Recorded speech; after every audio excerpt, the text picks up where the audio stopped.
வணக்கம். ஆன்மா ஒளிரட்டும், மலரட்டும்.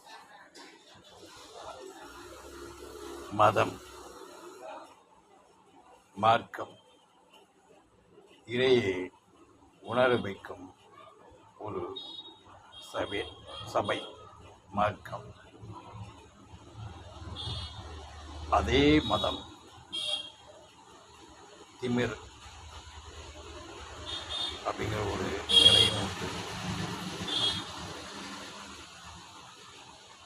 அந்த மதத்தினுடைய நிலையில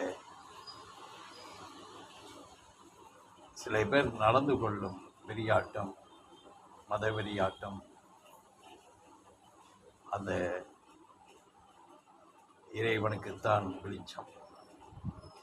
அது பெரிய பாவம். குழந்தைகள் மத்தியில் இளம் வயதிலேயே இந்த மத விதையை விதைப்பது பெரிய பாவம்.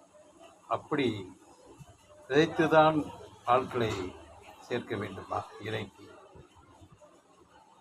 மதத்துக்கு? அது தேவையற்றது. இறைவனே தனி நபராக இருந்து வழிபடக்கூடிய மார்க்கமே வேண்டாம், மதமே வேண்டாம், அவநிலையாகவே சென்று வழிபடக்கூடிய ஒரு இறை இயக்கம். இதுக்கு மதம் தடையல் வேண்டியதில்லை. ஒரு விஷயம், ஒரு நிகழ்வு கொடைக்கானலில் நடந்தது. கொடைக்கானல் ஒரு கான்வென்ட் ஸ்கூலு. அந்த ஸ்கூலில் பக்கத்தில் உள்ள கிராமங்களுக்கு குழந்தையை கொண்டு வந்து படித்த பின் ஈவினிங்கில் கொண்டு அவர்கள் இடங்களுக்கு விட்டு விடக்கூடிய பேருந்தில் டிரைவர் கிளீனர் இருக்கிறார். வண்டி போய்கொண்டே இருக்கிறது. ஒரு குறிப்பிட்ட அளவில் இவர்கள் என்ன பண்ணுறாங்கன்னா, வண்டியை நிப்பாட்டிக்கிறாங்க. வண்டியை நிப்பாட்டிக்கிட்டு வீம்புக்குன்னா நிப்பாட்டிக்கிறாங்க.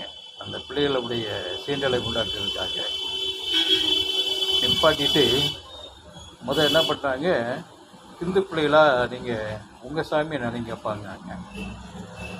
அவங்க இந்த பிள்ளைகள் சின்ன குழந்தைய தானே நினைக்கிறார்கள். நினைத்துட்டு வண்டி அப்படியே ஸ்டார்ட் பண்ணுற மாதிரி பண்ணிவிட்டு அண்ணன் மூவ் ஆகலை. வண்டி இது பண்ணிக்கிறாங்க.